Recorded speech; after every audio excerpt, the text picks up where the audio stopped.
Bonjour, bienvenue dans ce podcast qui parle des lois qui changent nos vies. Et aujourd'hui, je voulais vous partager la loi des comportements. Alors, nous autres humains avons le pouvoir d'agir spontanément, de faire peau neuve, de changer notre comportement et de réorganiser notre vie. Pourtant, une force de résistance qui nous est inhérente rend la chose plus difficile. Cette résistance dérive de nos structures physiques et psychologiques les plus fondamentales.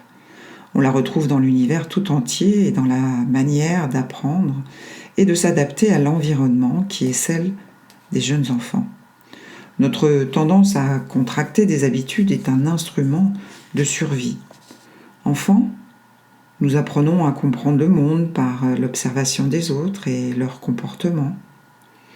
Nous comprenons qu'il y a la faim et la nourriture pour satisfaire la faim, qu'il y a le jour et puis la nuit, l'état de veille et l'état de sommeil, et nous apprenons à nous conformer à l'horaire fixé par nos parents ainsi qu'au rythme dicté par nos propres besoins internes.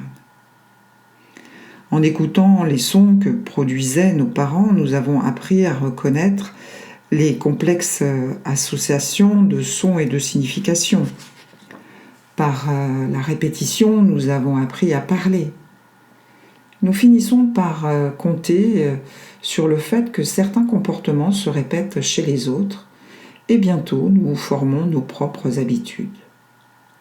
L'habitude de se brosser les dents et tout le rituel entourant l'heure du coucher. Nous avons nos habitudes à la maison, à l'école, au travail. Et lorsque nous atteignons l'âge de 10 ans, la force de l'habitude est devenue partie intégrante de nos vies. Les comportements ou les habitudes qui remplissent une fonction, comme se laver les mains avant les repas, sont habituellement inoffensifs. Mais ils ne sont pas sans intérêt. Par exemple, si vous faites un geste habituel différemment, juste pour voir ce qui se passera, eh bien il se peut que vous vous sentiez tout drôle comme déphasé. C'est la force de l'habitude. La loi des comportements porte principalement sur les habitudes que nous considérons comme dysfonctionnelles, négatives ou destructrices, les habitudes que nous aimerions changer. Prenons l'exemple de Tom qui avait un problème d'alcool. Il a cessé de boire, puis a recommencé, puis a cessé, puis a recommencé. Puis un jour, il a cru qu'il s'était arrêté de boire pour de bon. Il a dit à un ami « Je n'ai pas pris un verre depuis 1 an, ça y est, j'ai gagné ». Et Tom ayant relâché sa vigilance, eh bien, l'habitude a réapparu et Tom s'est remis à boire. Eh bien, Tom venait de faire l'expérience de la loi des comportements qu'Isaac Newton, dans un certain sens, a exprimé le premier dans cette formule tirée de la 3e loi de l'attraction universelle. Un corps au repos tendra à demeurer au repos, et un corps en mouvement tendra à demeurer en mouvement, à moins qu'il ne subisse l'attraction d'une force extérieure. En d'autres mots, en ce qui a trait à nos comportements et à nos habitudes, le fait de dire « ça va changer à partir de maintenant » ou « je ne recommencerai plus » ne suffit pas. C'est Mark Twain qui disait « S'arrêter de fumer est la chose la plus facile au monde, je l'ai fait 100 de fois. » Un autre exemple. Une femme nommée Iris m'a raconté comment elle avait fait appel un jour à la loi des comportements. Iris avait pris l'habitude de perdre beaucoup de poids, jusqu'à 50 kilos, pour le regagner aussitôt. Cela a duré depuis des années. Durant l'une de ces périodes de minceur, elle confia à son amie Marianne sa crainte de regagner des kilos perdus et elle prit la résolution que ce sera différent cette fois-là. Étonnamment, Marianne lui répondit qu'elle n'en croyait rien. « Sois réaliste, dit-elle. Voulais-tu reprendre du poids la première fois ? Et la deuxième ? Et la 3e fois ? » Non, répondit Iris. Marianne, qui au fil des ans avait travaillé avec plusieurs personnes atteintes de diverses dépendances, avait une connaissance intuitive de la loi des comportements. Elle dit à Iris la même chose se répétera sans cesse, à moins que tu ne fasses quelque chose de différent pour casser le moule. Tu peux être sûr que c'est ce que je vais faire, répondit Iris. Marianne fit la grimace. Les habitudes sont souvent plus fortes que les meilleures résolutions, Iris. Je crois que tu devrais observer de plus près ton comportement. Tu dis que tu as repris du poids après la mort de ta mère ? Eh oui.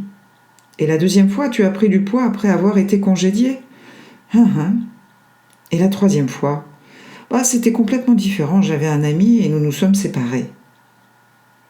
Iris, si tu ne comprends pas parfaitement ton comportement, tu n'as aucune chance d'en changer.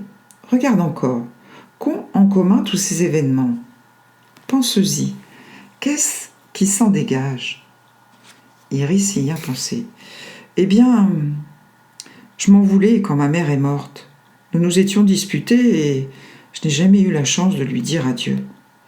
Et quand j'ai été congédiée et quand nous nous sommes séparés, oui, toutes ces fois je m'en voulais. Je me sentais terriblement mal. D'accord, donc, quand tu t'en veux, tu te mets à manger trop, tu reprends le même comportement. Mais maintenant, tu le sais, je vais te dire comment tu pourrais changer de comportement. Ça pourra te sembler bizarre, mais je pense que ça t'aidera, si tu veux bien essayer. Dis-moi, répondit Iris, quelle est la plus longue marche que tu aies jamais faite ? 1,5 kilomètre, je crois. D'accord. Alors, la prochaine fois que ça se produira, que tu te diras « je me sens tellement mal, il faut que je mange », arrête-toi net de faire ce que tu fais ou ce que tu t'apprêtes à faire, mets tes souliers de marche, sors de la maison et marche 4 kilomètres. C'est tout ? C'est ta suggestion ? C'est ma suggestion. Là-dessus, Iris est partie, l'air perplexe. Environ 8 mois plus tard, Iris a téléphoné à Marianne et avant même de dire bonjour, elle lui a dit, tout excitée, « C'est arrivé !» Bien, qu'est-ce qui est arrivé ? Eh bien, j'étais stressée au travail et j'avais l'impression que personne ne m'aimait. Encore une fois, je commençais à m'apitoyer sur mon sort. J'avais acheté un gâteau au chocolat pour une fête que j'allais donner et j'ai eu envie d'en prendre un morceau, un gros morceau. J'ai commencé par me dire que je pourrais toujours acheter un autre gâteau pour la fête. Puis je me suis souvenue. J'ai compris ce qui se passait.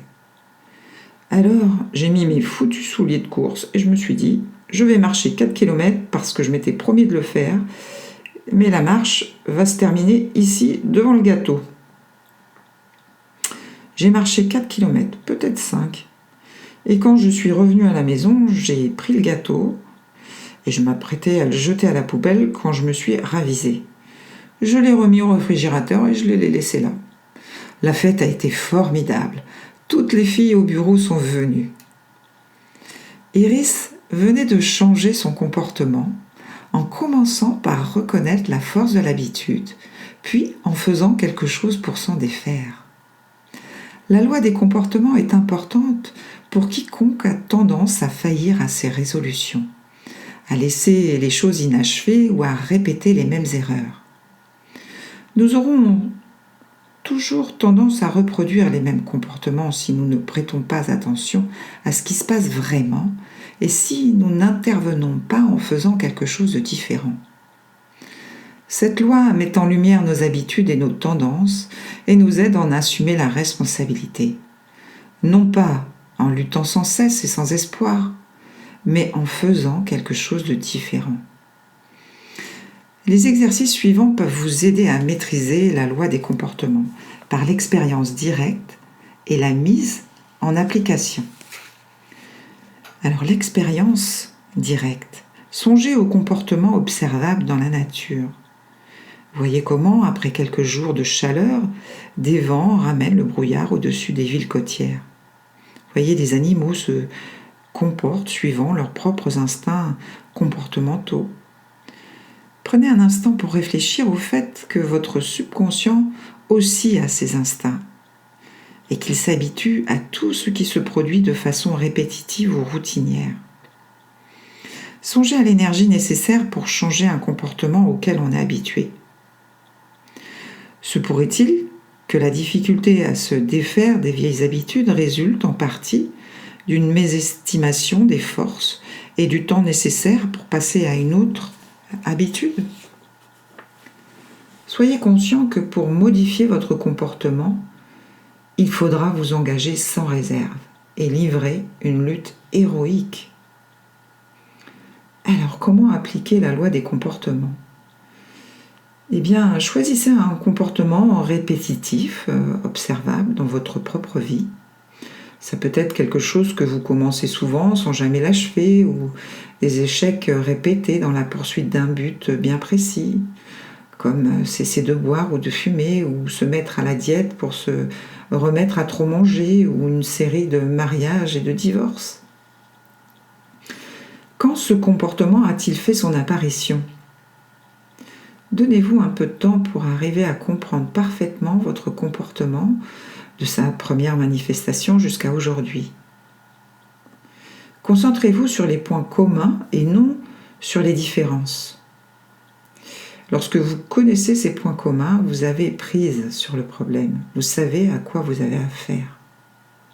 Et maintenant, songez à ce que vous pourriez faire différemment qui serait assez puissant pour vous arracher à cette habitude. Voilà pour la loi des comportements. Eh bien, je vous remercie d'avoir écouté ce podcast. S'il vous a été utile, si vous avez aimé, eh bien, n'hésitez pas à mettre un like, à partager aussi vos expériences. Et je vous retrouve bientôt pour une prochaine loi qui change nos vies. Merci.